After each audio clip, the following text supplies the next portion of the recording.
কুমিল্লা সীমান্তে অভিযান চালিয়ে ৩৩,৯০,০০০ টাকা মূল্যের বিপুল পরিমাণ ভারতীয় শাড়ি জব্দ করেছে বর্ডার গার্ড বাংলাদেশ। গত বুধবার মধ্যরাতে সীমান্তের ১৪গ্রাম উপজেলার আমানগন্ডা এলাকায় অভিযান চালিয়ে এসব মালামাল জব্দ করা হয়।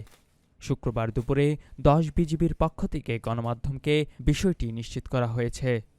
বিজিবি সূত্র জানায়, সীমান্ত এলাকায় চোরাচালান প্রতিরোধ ও আন্তঃসীমান্ত অপরাধ দমনে নিয়মিত অভিযানের অংশ হিসেবে রাত ১১টা ১৫ মিনিটের দিকে কুমিল্লা ব্যাটালিয়ন এর অধীনে আমানগন্ডা বিওপির একটি টহল দল অভিযান পরিচালনা করে। অভিযানকালে সীমান্তের প্রায় ২০০ গজ বাংলাদেশের অভ্যন্তরে সোনাপুর এলাকায় মালিকবিহীন অবস্থায় বিপুল পরিমাণ ভারতীয় শাড়ি জব্দ করা হয়। জব্দ করা শাড়িগুলোর আনুমানিক মূল্য ৩৩,৯০,০০০ টাকা।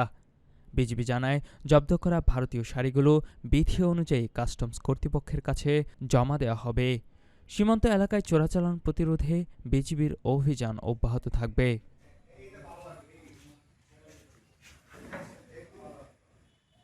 কুমিল্লার কাগজ, নিউজ ডেস্ক।